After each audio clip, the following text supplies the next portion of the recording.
প্ৰতিষ্ঠা কৰাৰ লক্ষ্যত আমি একগোট হৈ একেলগে টুকুন লৈ আমি কৈ আছো যে আমাৰ অঞ্চলত এই ধৰণৰ উন্মাদ উদণ্ড এই যুৱকসকলৰ বা যি অসামাজিক কাৰ্যকলাপত লিপ্ত হোৱা যিসকল ব্যক্তি আছে তেওঁলোকক ইয়াত প্ৰৱেশ নিষিদ্ধ আৰু এই ধৰণৰ কাম কাজবিলাক আমাৰ অঞ্চলত নহ'ব এই কথা আমি স্পষ্টকৈ আমি কৈ দিব বিচাৰিম।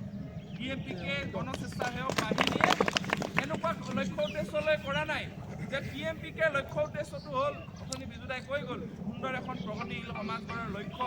এই লক্ষ্যত ৰেগামচেম কাংকান ৰেগামপথ তুৰনাম লেগাঙা চেকমে আজিলৈ যদি এই বেয়া পৰিৱেশখিনিক যদি ঠিক কৰিবলৈ লাগে তেতিয়াহ'লে হয়তো আমি একেলগে গোট খাই হয়তো টুকুনৰ ব্যৱহাৰ কৰিব পাৰোঁ।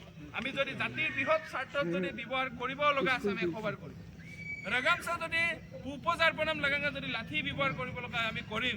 আমি হয়তো কিছু ৰাজনৈতিকভাৱে কিছু এনেকুৱা কংগ্ৰেছ AJP কৰা কোনোবা BJPও হয়তো ক'ব পাৰে PMPK অকলে কিয় লাঠি ল'বলৈ আৰম্ভ কৰে। নাই, আমি লাঠি এইকাৰণে লৈছোঁ আমাৰ অঞ্চললৈ এই বেয়া পৰিৱেশবিলাক যাতে বিয়পাই নানে কোনেও আৰু আনিব নোৱাৰে তাৰ বিৰুদ্ধে আমি যুঁজ কৰিবৰ কাৰণে লাঠি লৈছোঁ। সেই কথাটো চবেই আমি জানি থোৱাটো ভাল।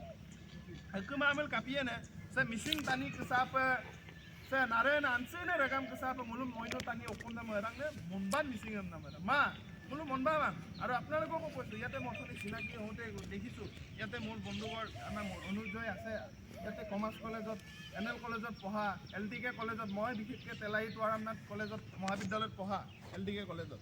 সো আমি কৈ আছো যে আমিবিলাক ইমানো যে অনপৰ নহয় অবুজন নহয় যে আমি টুকুনৰ জৰিয়তে আমি টুকুনটোক লৈছোঁ আমাৰ গাঁৱৰ ৰক্ষাৰ কাৰণে, টুকুন লৈছোঁ অঞ্চলৰ ৰক্ষাৰ কাৰণে, টুকুন লৈছোঁ জাতিৰ বৃহৎ স্বাৰ্থৰ কাৰণে।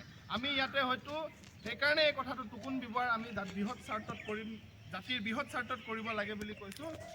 PMPK জন্মলগ্নৰ পৰা বৰ্তমান সময়লৈকে আন্দোলন দিল্লী গৈ পালে, দিল্লী গৈ পাইছে। দিল্লীৰ ষষ্ঠ অনুসূচীৰ বিষয়ে আহিবলগীয়া দিনে এপ্ৰিল মাহত হয়তো ত্ৰিপাক্ষিক বৈঠক হোৱাৰ পূৰ্ণ সম্ভাৱনা আছে। এই সম্ভাৱনাৰ সময়ত এই কথাটো আপোনালোকে বুজি পোৱাটো ভাল। নাও উঠোতে বুৰে নামোতে বুৰে, মানে নাও উঠোতে বুৰে আৰু চপাওতে বুৰে। ইমান দিনে কষ্ট কৰা সংগ্ৰাম কৰা যিসকল শ্বহীদ আছে এই শ্বহীদসকলকো আমি এই সভাৰ